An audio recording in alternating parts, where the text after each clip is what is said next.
Morfologi dasar laut terbagi menjadi 13 zona bagian. Yang pertama ada paparan benua atau landas kontinen atau continental shelf, yakni bagian dari benua yang tergenang oleh air laut sehingga dasar lautannya dangkal dan luas, mulai dari zona litoral hingga zona neritik dengan kedalaman kurang dari 200 meter. Contohnya seperti paparan Sunda yang berada di bagian Indonesia bagian barat dan paparan Sahul di bagian wilayah Papua dan sekitarnya. Nomor 2, lereng benua atau continental slope, yaitu batas dari paparan benua yang terletak hingga di zona abisal pada kedalaman 200 sampai 1800 meter, serta memiliki lereng yang sangat curam. Nomor 3, ada dasar samudera atau continental rise atau abyssal plain. Zona dasar samudera yang memiliki topografi relatif datar dan menjadi wilayah terluas di permukaan bumi hingga 59%,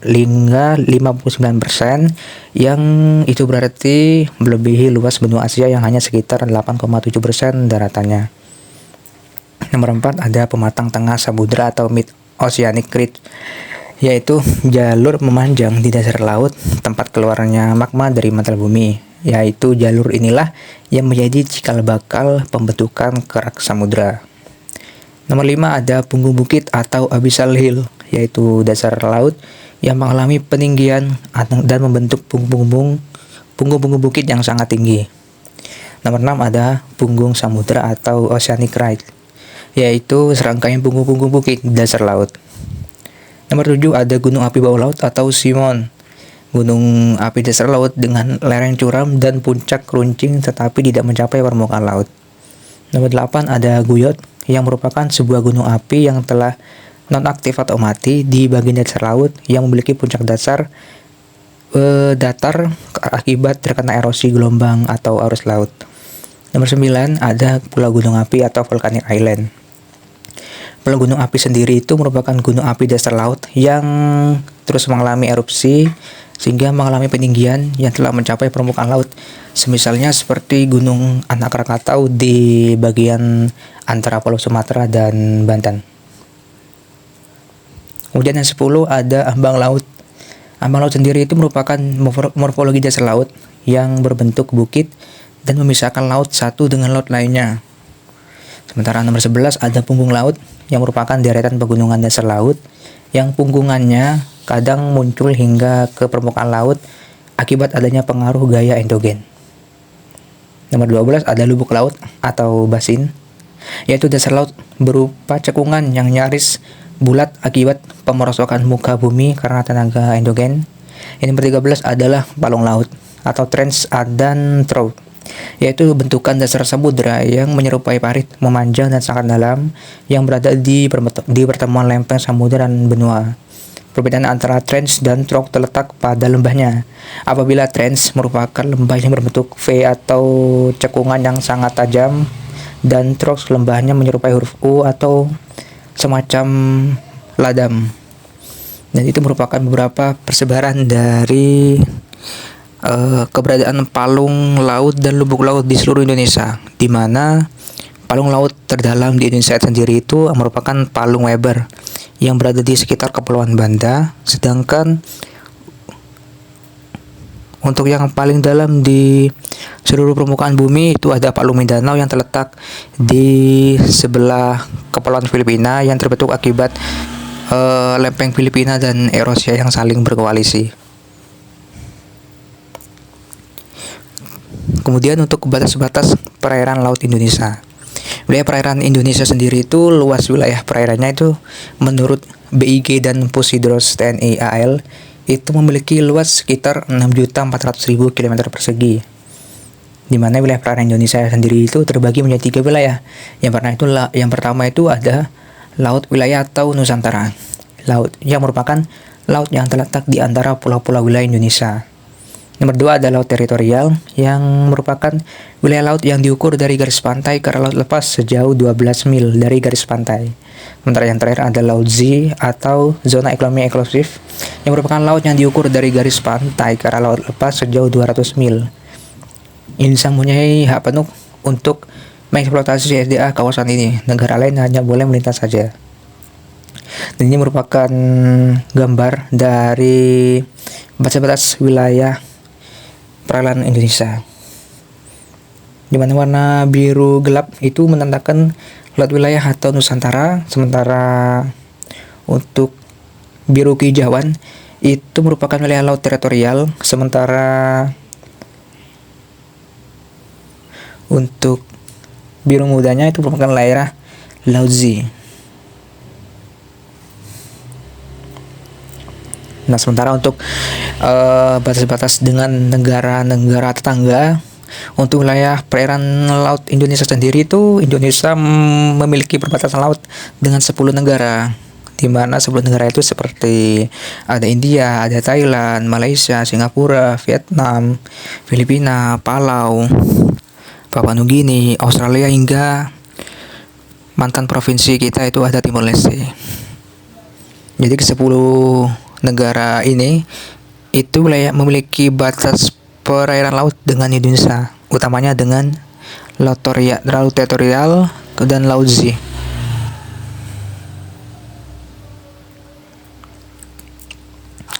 Batas wilayah perairan Indonesia pada bagian utara itu berbatasan dengan Laut Andaman yang merupakan wilayah teritorial India. Kemudian ada Selat Malaka yang merupakan wilayah teritorial Thailand dan Malaysia. Ada Selat Singapura. Ada Laut Natuna Utara yang merupakan wilayah Malaysia dan Vietnam. Kemudian ada Laut Sulawesi yang berbatasan dengan perairan Filipina. Dan yang terakhir adalah Samudra Pasifik yang merupakan wilayah dari sebagian kecil merupakan wilayah Palau. Kemudian yang bagian timur ada Samudra Pasifik dan Laut Arafuru yang merupakan wilayah perairan dengan Papua Nugini. Sedangkan pada bagian selatan itu ada Laut Arafuru dan Samudra Hindia yang merupakan wilayah perairan antara Laut Australia dan Laut Timor Leste. Dan yang terakhir ada pada bagian barat itu berbatasan kesemuanya dengan Samudra Hindia yang sangat luas.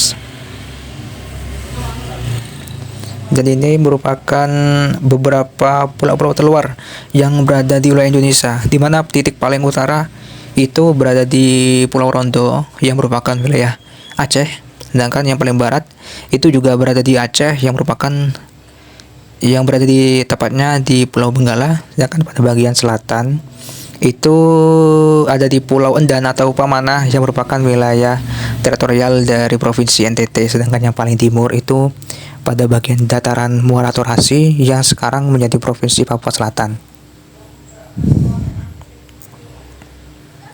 Untuk potensi sebaran dan pemanfaatan laut, yang pertama itu ada manfaat laut bagi kehidupan. Yang pertama, laut itu dijadikan sebagai daerah budidaya tambak, semisal seperti budidaya ikan jenisan bandeng, mujair, nila, udang, dan lain-lain. Sedangkan untuk objek wisata, apabila lautnya terjaga dan kelestariannya dan kebersihannya itu dapat memikat para wisatawan untuk berkunjung ke sana, maka daerah pantai tersebut dapat dijadikan sebagai objek wisata.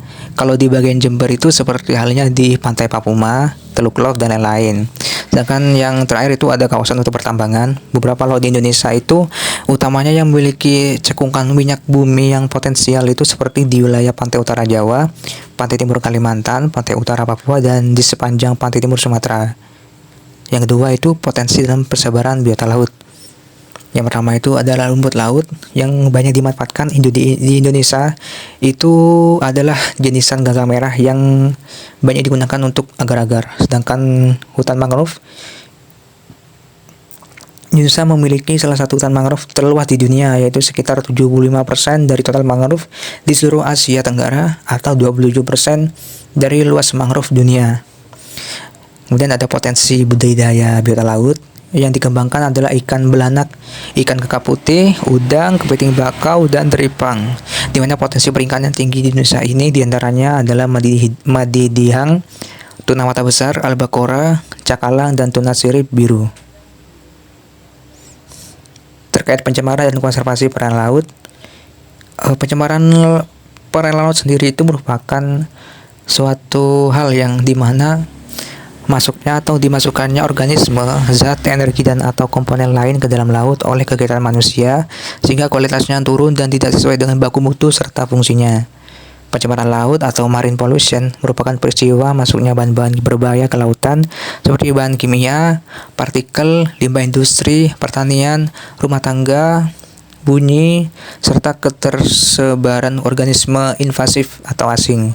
Pencemaran laut sendiri itu merupakan terjadi 80%-nya itu berasal dari daratan. Jadi pencemaran yang berada di laut itu mayoritas berasal dari daratan. Faktor penyebab pencemaran laut sendiri itu disebabkan oleh beberapa hal. Ada 5 di sini yang saya akan bahas. Yang pertama itu ada oil spill atau tumpahan minyak yang terjadi karena kecelakaan kapal tanker maupun kebocoran sumur minyak. Yang kedua itu pencemaran logam berat, di mana pencemaran ini terjadi akibat pembuangan limbah yang mengandung logam berat seperti halnya merkuri, seng, nikel, dan timbal. Kemudian yang ketiga ada pencemaran mikrobiologi laut yang terjadi karena air laut yang terkontaminasi dengan virus, bakteri, dan mikroorganisme berbahaya lain dari sungai. Yang keempat ada pencemaran oleh pestisida, di mana pencemaran ini berasal dari aliran air sungai yang mengandung pestisida yang digunakan petani di sawah sekitar sungai. Kemudian yang kelima ada pencemaran radioaktif dari kebocoran reaktor nuklir. Di mana ada pencemaran, di situ ada pemulihan. Jadi ada beberapa upaya yang dapat dilakukan dalam memulihkan laut. Yang pertama dalam penyusunan regulasi mengurangi sampah dalam peraturan pemerintah nomor 83 tahun 2018 tentang penanganan sampah laut. Ada 60 negara lain memiliki aturan sama. Yang kedua ada penyusunan regulasi tentang pencegahan sampah laut seperti pelarangan pembuangan sampah ke sungai atau laut, menjaga kebersihan laut, pendidikan konservasi laut, dan lain-lain. Kemudian yang ketiga ada membatasi penggunaan plastik dan bahan berbahaya lainnya yang tentunya plastik tidak dapat semacam tidak bisa dikelola oleh laut untuk diperbaiki. Dan yang keempat yang terakhir adalah menerapkan perilaku reduce, reuse, dan recycle.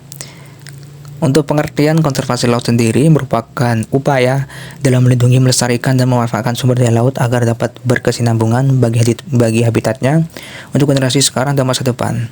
Tujuan dari adanya konservasi perairan laut ini sendiri untuk melindungi dan mengelola ekosistem organisme laut untuk generasi sekarang dan mendatang, menjadikan sumber daya laut sebagai sumber kehidupan dan kesejahteraan, menyelamatkan lokasi bersejarah, berbudaya, serta nilai estetika lautan sebagai tempat penelitian, pendidikan, dan pariwisata.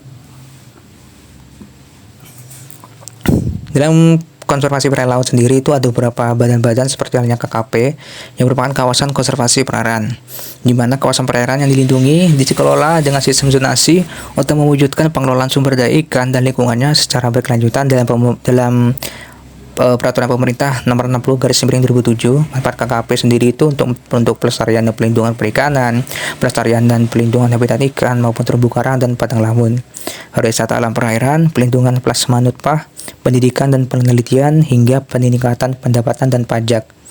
Ada beberapa tipe atau jenis KKP di inisiatif pemerintah daerah dan kementerian KP. Yang pertama ada 4. Yang pertama itu ada Taman Nasional Perairan, yang merupakan kawasan konservasi perairan yang mempunyai ekosistem asli yang dimanfaatkan untuk tujuan penelitian, ilmu pengetahuan, pendidikan, kegiatan yang menunjang perikanan yang berkelanjutan, hingga wisata perairan dan rekreasi. Yang kedua ada Suaka Alam Perairan, kawasan konservasi perairan dengan ciri khas tertentu untuk tujuan perlindungan keanekaragaman jenis ikan dan ke ekosistemnya. Kemudian yang ketiga ada Taman Wisata Perairan yang merupakan kawasan konservasi perairan dengan tujuan untuk dimanfaatkan bagi kepentingan wisata perairan dan rekreasi. Nomor 4 ada Suaka Perikanan, kawasan perairan tertentu baik air tawar, payah maupun laut dengan kondisi dan ciri tertentu sebagai tempat pelindung atau berkembang biak jenis sumber daya ikan tertentu yang berfungsi sebagai daerah pelindungan. Itu saja mungkin materi mengenai morfologi dan konservasi laut hingga peta persebarannya. Sekian, terima kasih. Wassalamualaikum warahmatullahi wabarakatuh.